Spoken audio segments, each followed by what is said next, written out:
Good morning. I've got my party on shirt on here because that's what the market's doing. We are partying today. Everything's all good. We've forgotten about everything that's bad. It's okay. Dow Industrial is up 542 points. Right away at the open. Just soaring over the weekend. Seems a little strange, doesn't it? Seems like somebody's in there manipulating the market, aren't they? Seems odd. That's all. Just seems odd. Could it be the government's been in there?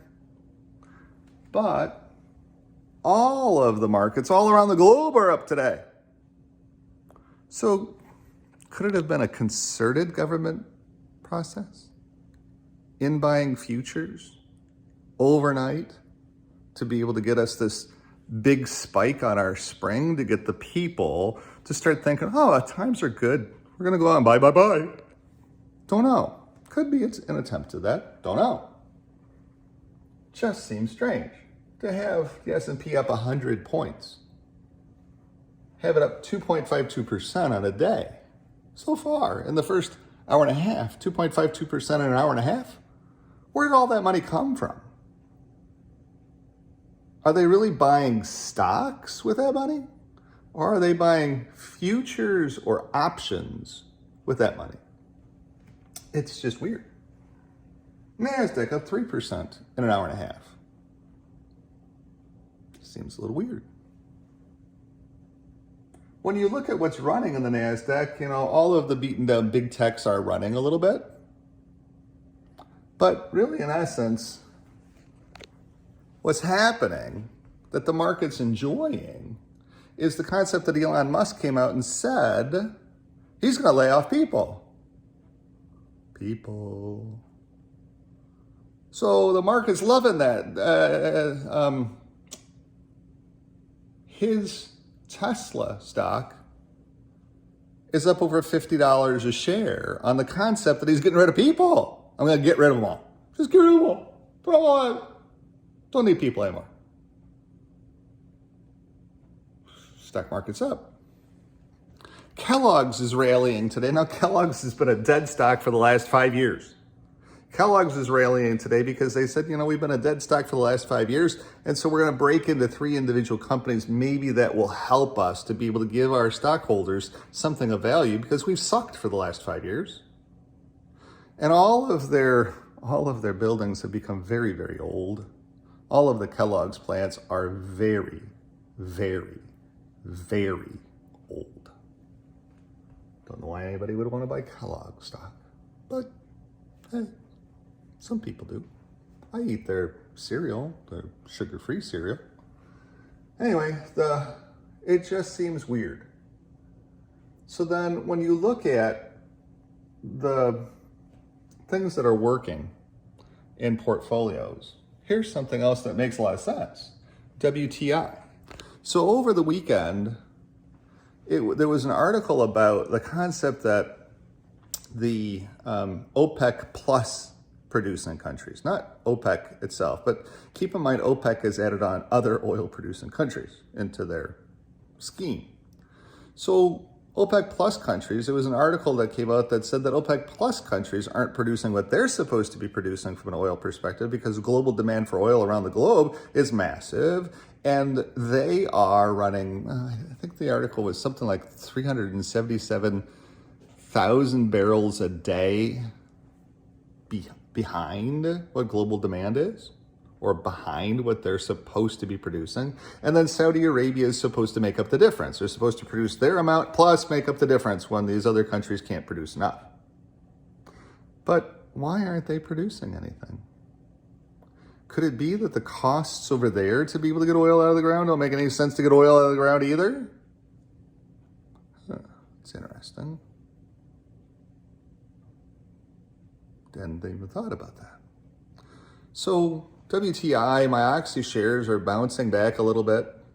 They're $57, almost $58 a share. The XLE is the number one producing sector in this market that nobody's talking about. Nobody's talking about oil bleeding away. Nobody's talking about it. Not a peep on this thing about oil leading the way.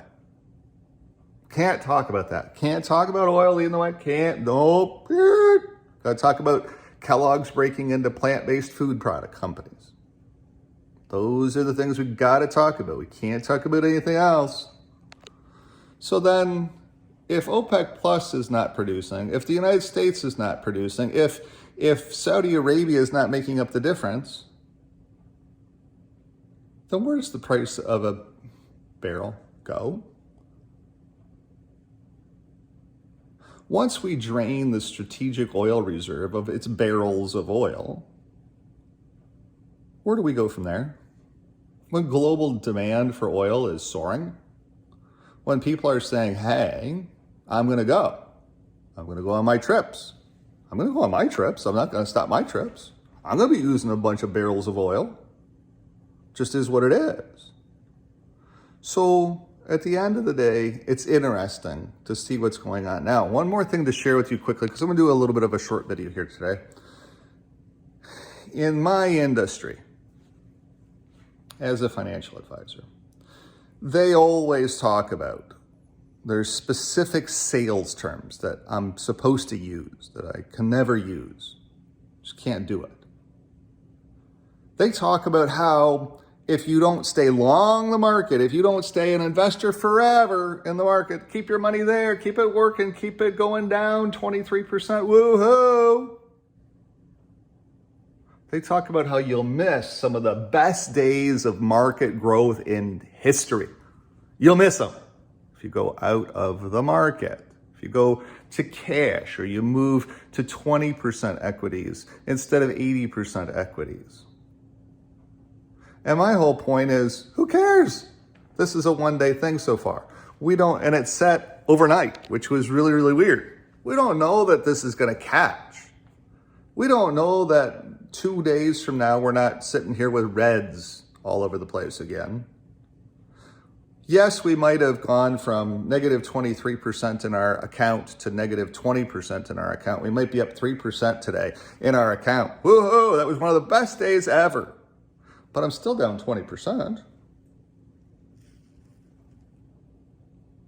If you're falling from a 23-story building and you suddenly only fall 20 stories before you hit the concrete, aren't you still hitting the concrete? The answer is yes. So it's a hard thing in my business to be able to tell people that. I believe that a good financial advisor warns people about these kinds of things and says, here's what's going on. Tomorrow I've got an appointment with a new client who wants to open up a TFSA, and I do that all the time. I help clients with their tax-free retirement savings accounts.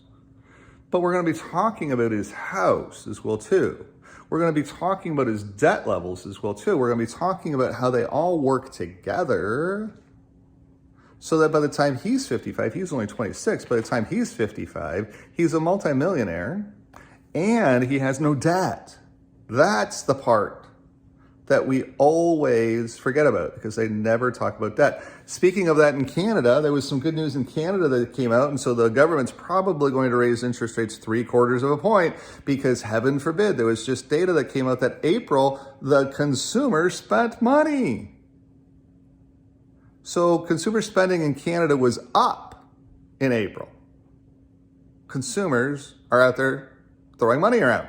Can't have that. Got to stop that. So interest rates, you can pretty much guarantee yourself, just off that report, are going to be 0.75. How dare people go out and spend money? We got to stop that. Can't do that. We need that back. It shouldn't be going to them. They shouldn't be spending their money. We need that back in the government coffers. So that'll be changing. You can expect a 0.75 of a point rate increase just off that news article alone and the thought processes that we have going on in this world right now.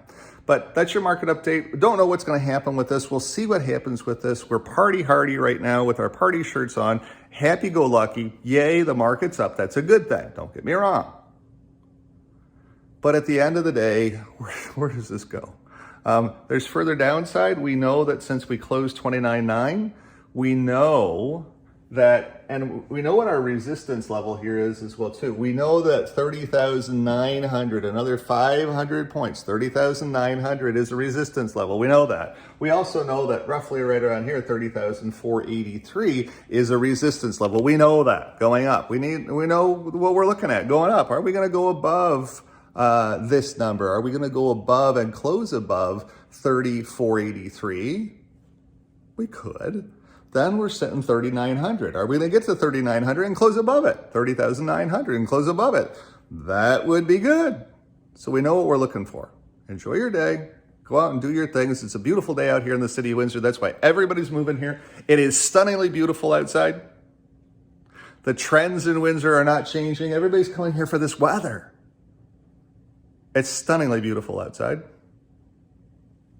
Go enjoy your day. Thanks for watching.